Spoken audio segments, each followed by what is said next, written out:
mahal ko. Hindi. Huwag mo akong iwan, mahal.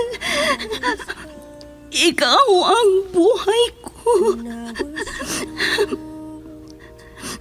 Oras na. Ang hiling ko lang, alagaan mo sana ang alaala ng pag-ibig ko.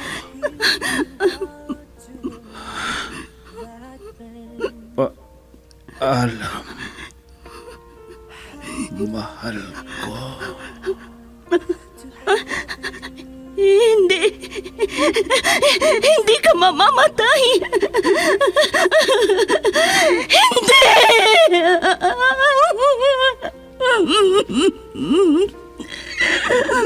Wala na siya.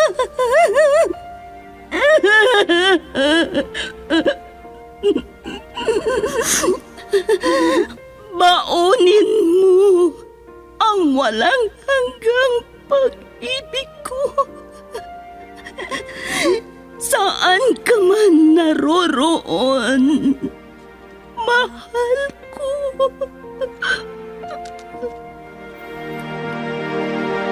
I was hurt. Recuerdos de la Vida.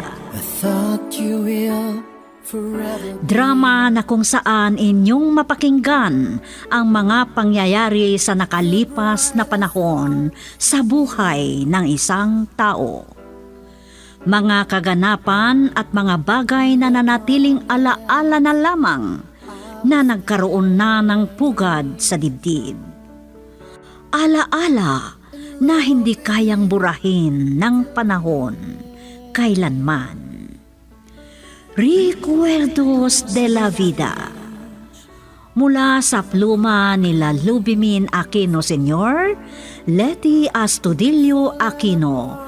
Direksyon at produksyon supervision, Leti Astudillo Aquino. Recuerdos de la Vida.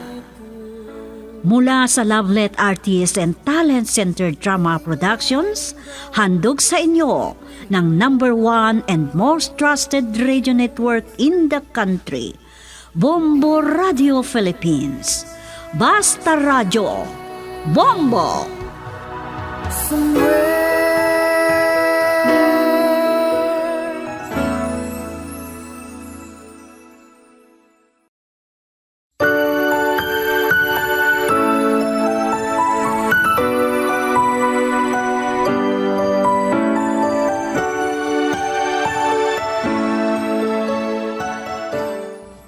Magandang araw sa inyong lahat, mga masugid naming tagapakinig. Narito kami ulit na bumabati at nagpapasalamat sa inyo sa patuloy na pagsusubaybay sa mga dramang ginagawa ng Lovelet Artists and Talent Center Drama Productions na napapakinggan sa iba't ibang stasyon ng #1 and most trusted source of news and information, Bombo Radio Philippines. At ngayon nating tunghayan at pakinggan ang huling kabanata sa sulat o sa rekwerdo ni Marina na kanyang idinulog dito sa ating dulang Recuerdos de la Vida. At ganito ang mga huling kaganapan sa kanyang rekwerdo sa buhay. I have loved you more than I could. Baka pwede na akong lumabas dito sa ospital. Alam mo, Natasha, akala ko hindi na mauulit ang pagbisita mo sa akin. Pwede bang yakapin kita? Ang ganda mo at ang bango mo ngayon. Gusto kitang kausapin ulit. Huwag muna tayong magsamang mag-asawa. Natasha, talaga bang hindi mo na ako mahal? Kung kanyan din, tatalo na lang ako dito sa ospital. Para kang batang nag-iisip. Alam mo naman, masakit ang nararamdaman ko dahil sa pagkawala ng anak natin. Pero gagamitin ko ang pagkakataong ito para makapagtapos ako sa aking pag-aaral. Natasha. Hindi ka pa magbabago? Mawawala talaga ako sa buhay mo, sige. Kung bakit kasi hindi pa ako namatay at pinabayaan ni inay. Huwag mong gawing kawawa ang sarili mo. Pero kung hindi ka magbabago, mas nakakaawa ang kahihitnan mo. Kahit mawala ako sa buhay mo, andyan ang nanay mong magpapahalaga sa'yo. Nabayaran na ang bill dito sa hospital, Bong. Pwede na tayong umuwi. Nakahanda na rin ang mga kagamitan mo. Oh, andito ka pala, Natasha. Kayo muna po sana ang bahala kay Bong Inay.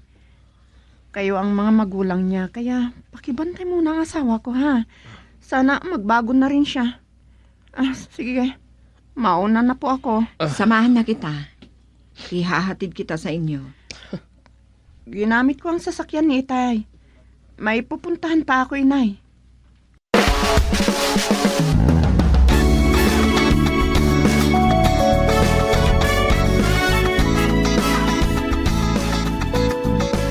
Mula noong nakalabas ka sa ospital, laging malalim ang iniisip mo.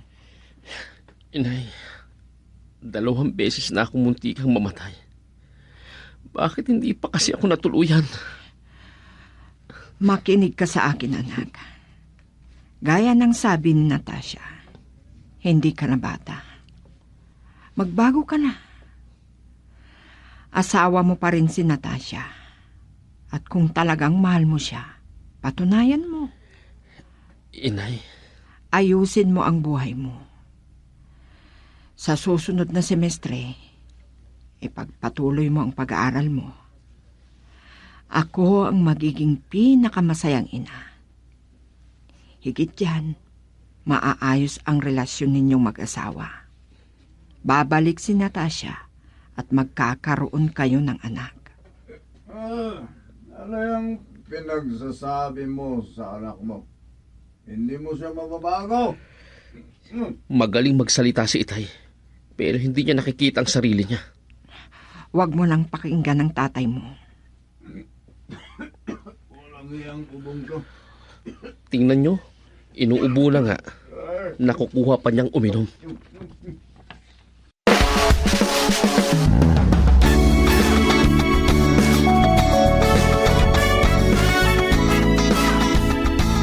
Ay, kung palaging manali, mag-iniisip ni Bong. Baka mawala yan sa sarili niyang pag-iisip. At ang mahirap dyan, baka isipin niyang magpakamatay na lang. Ay, nakakatakot naman niyang sinasabi mo, Pulon. Hindi siguro gagawin yan ng apo mo. Kasalanan din naman niya kung bakit lumayo ang asawa niya sa kanya. Hindi naman sila hiwalay. Ang sabi ni Marina, kinausap daw ni Natasha si Bong na ayusin niya ang buhay niya. Pero kung hindi siya magbabago, ano na lang ang mangyayari sa buhay niya? Tay!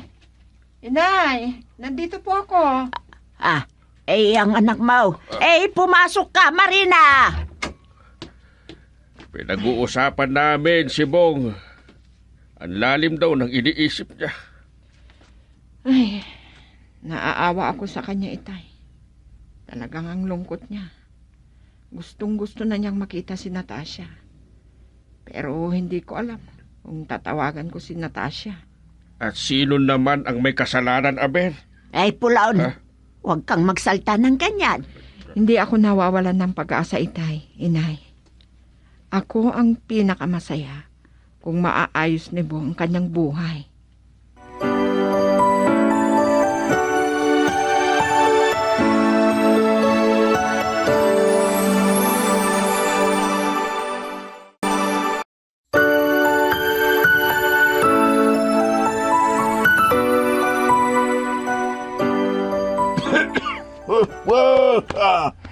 Ano bang ubo ito? Ay, lagi kitang pinagsasabihan. Pero hindi ka pa rin tumitigil sa pag-iinom at paninigarilyo. Baka lumalayan. Maganda ka at pupunta tayo sa ospital. Maggagastos ka ba?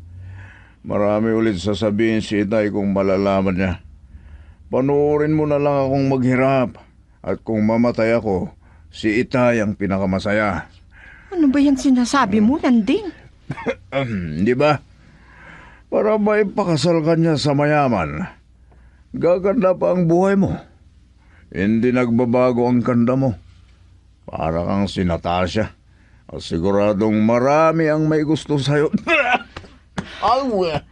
Gusto mo man o hindi, dadalhin kita sa doktor.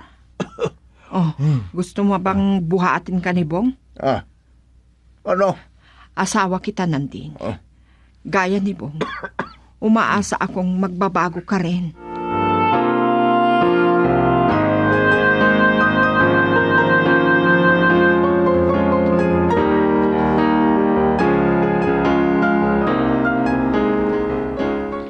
Walang silbing pamumuhay ang ganito.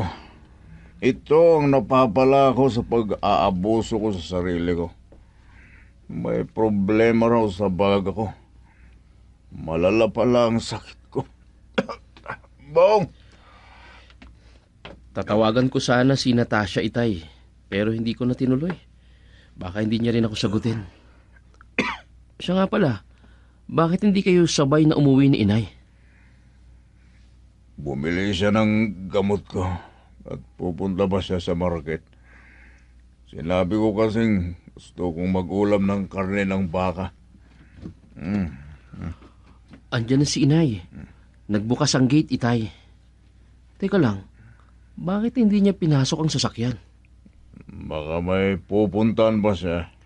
Sige po, Itay. Iwan ko po muna kayo. Tutulungan ko si Inay na buhatin ang mga pinamili niya. Oh, mabuti at lumapit ka na. Buhatin mo nga yung isang sakong bigas. Nasa likuran ng sasakyan. Ako na lang ang magbubuhat sa ibang na grocery ko. Sige po, Inay. Napakarami ng binili niyo, ah. Karne, isda, at gulay. Mamaya, ipacheck mo nga yung sasakyan dahil naglolo ko. Baka magdulot pa yan ng disgrasya.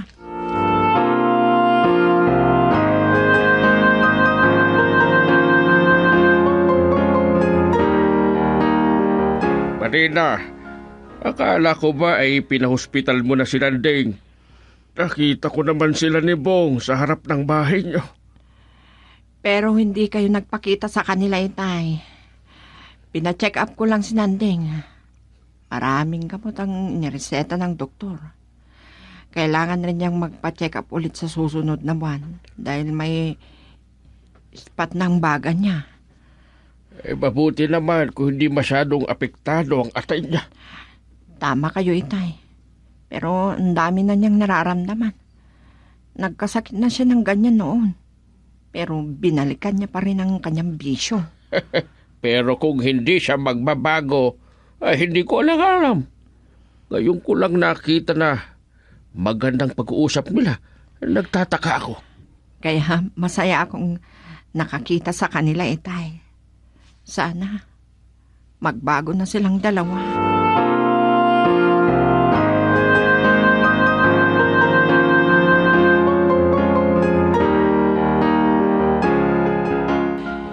Ikaw palang tumatawag, Natasha.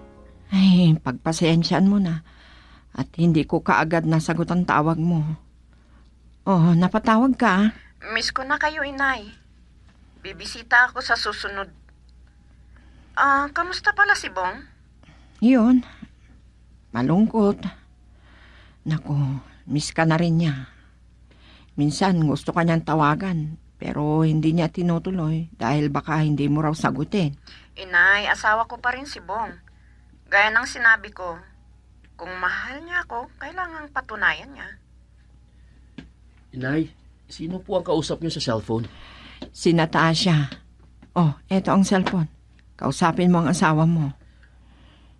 Inay, Kunin mo na itong cellphone at may pagpapatuloy akong ginagawa. Inay, narinig ko ang boses ni Bong. kumusta ka na, Natasha? Alam mo, miss na kita.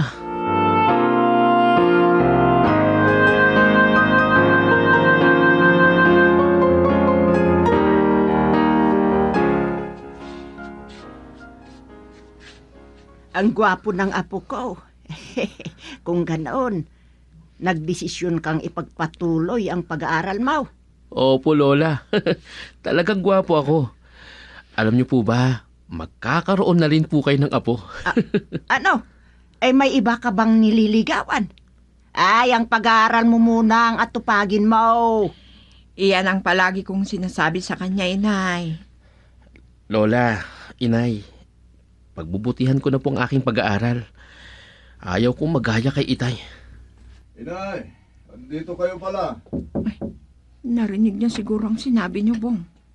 Oo anak, huwag kang tumulog sa akin. Mahirap ang hindi makapagtapos. Sige po, Lola, inay. Iwan ko po muna kayo. Sasamaan na kita, anak. Ihahatid kita sa paaralan. Gaya ng pangako ko, ipapahiram ko sa'yo ang sasakyan para may magamit kang pumasok sa paaralan.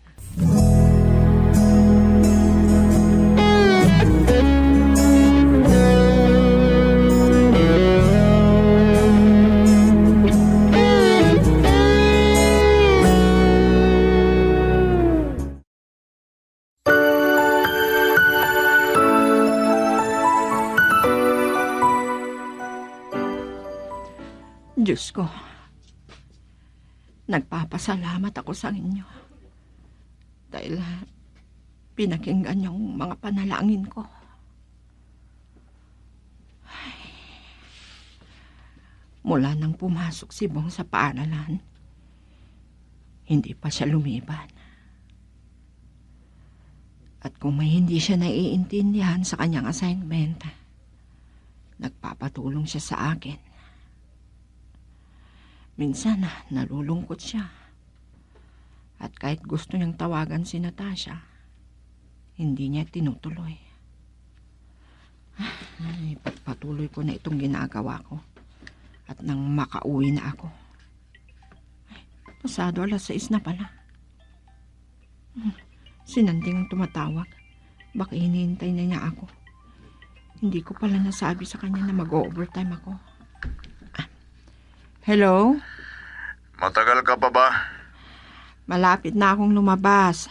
Sorry, hindi ko na itawag na mag-overtime ako. Gagamitin ko sana ang motor ni Bong. Pero hindi pala umaanda. Wala pa kasi ang anak mo.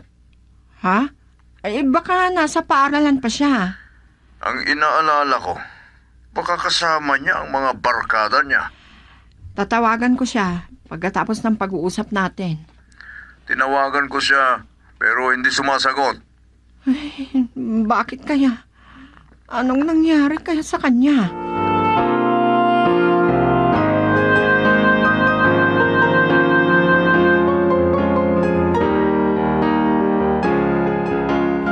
Nag-aalala ako. Pasado 9:00 na. Pero hindi pa rin dumarating si Bong. Ay, ano kayang nangyari sa kanya? Hindi ka panipaniwala kung pumunta siya sa bahay ni Natasha. Pero kahit si Natasha, hindi sumasagot.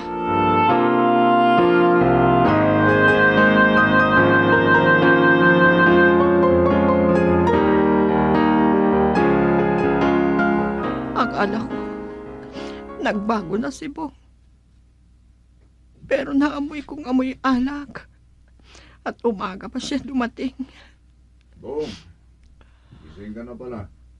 Mag-usap na tayo saglit. Kung hindi ako nagkasakit, hindi ko pa ma-realize na masama pa lang pagbibisyo ko noon. Pasensya na po, Itay. May pumilit sa akin uminom. Nasa kusina sila. Nasa kusina. Sige po, kakausapin ko po muna siya saglit.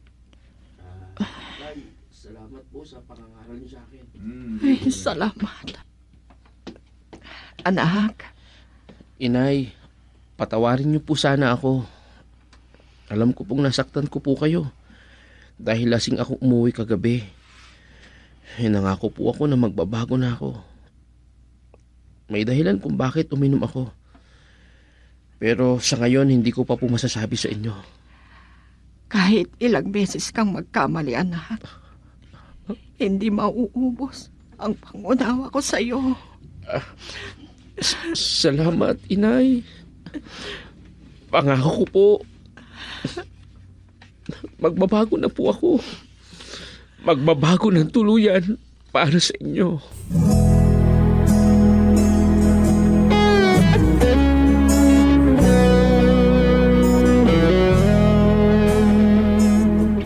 Hey, kahit magsinungaling pa kayo, akala nyo siguro hindi ko malalaman ano?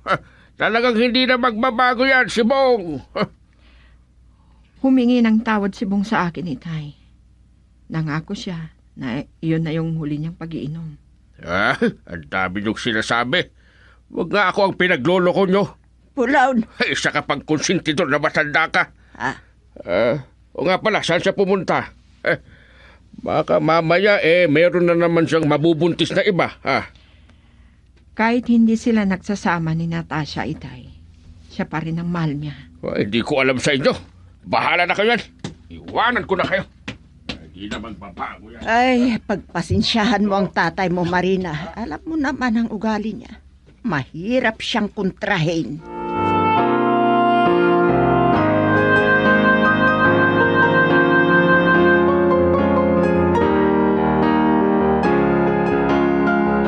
Hindi ko nasagot ang tawag mo, Natasha. Pero nabasa ko ang text mo. Marami kayatang pinagkakaabalahan na. Kailangan kong matapos itong final exam namin, Inay. Pagkatapos ng 2 linggo, magtatapos na kami. Ay, binabati kita, anak. Ikinukumpara kita kay Bong. Magtatapos din yon. Kung mas maaga kayo, nagkita kayo sana, Inay. Ang ibig mong sabihin, pumupunta si Bong dito? Sabi ko na nga hindi niya sinabi sa inyo. Bihira lang na umuwi sa inyo, no? Ha? Umiiyak siyang humingi ng tawad at naawa din ako. Dito po siya uminom. Salamat, Natasha. Loko-loko si Bong, pero talagang mahal ka niya.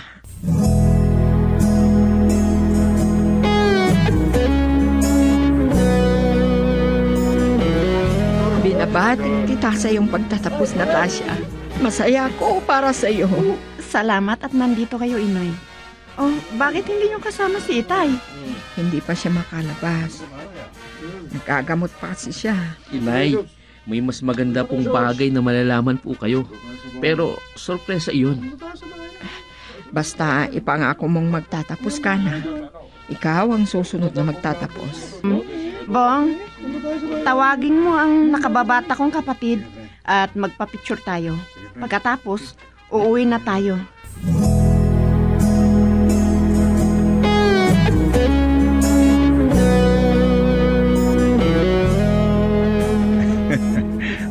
Ang cute ng baby. Kamukha mo ang apo natin, Marina. Ay, tumigil ka na sa pag-iyak, baby. Andito na si Lola. Mas kamukha mo at Itay. Siya nga pala, Natasha. Kumusta na ang nararamdaman mo? Nanghihina pa ako. Pero masaya ako.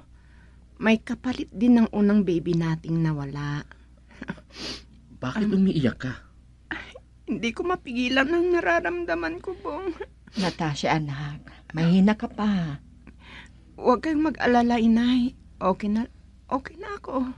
Pagkatapos niyong makita ang apo niyo, susunod na akong magtatapos, Itay. Bong, mabuti at pinakinggan mo kami ng nanay mo. Gaya ng sabi ko nun sa'yo, huwag mo akong gagayahin. Mahirap ang walang pinag-aralan. Nandi, Itay. Oh, ito naman iyak ng iyak. hindi ko mapigilan ang sarili ko. Dahil napakasaya ko. Nagbago ka na, Nandi. At matutupad na rin ang pangarap ko kay Bong.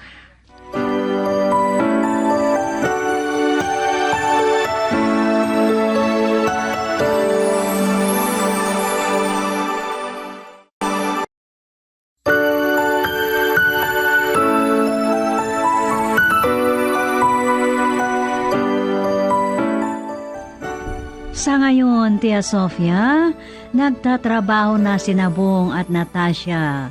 Kung hindi maasikaso ni Nanding, sina Itay naman at Inay ang nag-aalaga sa apo namin. Nakalimot na rin si Itay sa nakaraan na lagi niyang binabalikan noon. At ang apo namin ang siyang binibilang kong rekwerdo sa buhay. At hanggang dito na lang, Tia Sofia, at salamat sa inyong pag-ayos sa aking sulat. Ang nagpapasalamat sa inyo, Marina. But times change. The time. Mga kaibigan, dyan na nagtatapos ang kwento sa rekwerdo ni Marina. Dito sa ating dula, Recuerdos de la Vida. Ang kwento at sulat ni Marina isinaayos sa script ni Delphine Dumayas at sa direksyon Leti Astudillo Aquino. Mula sa Lovelet Artists and Talent Center Drama Productions, inihahandog sa inyo ng number 1 and most trusted source of news and information, Bombo Radio Philippines. Basta Radio, Bombo!